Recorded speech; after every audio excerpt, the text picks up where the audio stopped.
कहते हैं, हिमालय की गोद में एक ऐसा स्थान है जो न नक्शों में मिलता है, न ही आम आंखों को दिखता है। उस जगह को कालद्वार कहा जाता है। मान्यता है कि जो भी सच्चे मन से वहां पहुंचता है, उसे स्वयं महादेव के दर्शन होते हैं। एक बार एक जिज्ञासु साधु शिव के रहस्यों को जानने की इच्छा लेकर कठिन तपस्या पर निकल पड़ा। वर्षों की साधना के बाद एक रात उसे स्वप्न में एक आवाज सुनाई दी, यदि सत्य जानना है तो निर्भय होकर मेरे द्वार तक आओ। अगली सुबह साधु हिमालय की ओर बढ़ा। बर्फीली आंधियां, गर्जन करती नदियां और अजीब सी खामोशी। अचानक समय जैसे थम गया। उसके सामने एक प्राचीन शिवलिंग प्रकट हुआ जिससे नीली आभा निकल रही थी।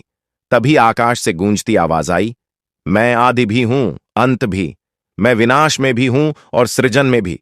साधु ने पूछा, हे महादेव, आपका सबसे बड़ा रहस्य क्या है? शिव जी प्रकट हुए।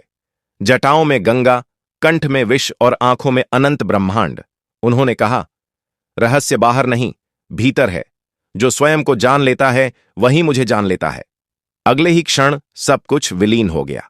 साधु जब लौटा तो संसार वैसा ही था, लेकिन वह स्वयं बदल चुका था, शांत, निर्भय और जागृत।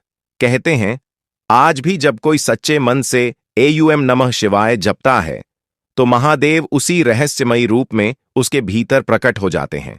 हर हर महादेव।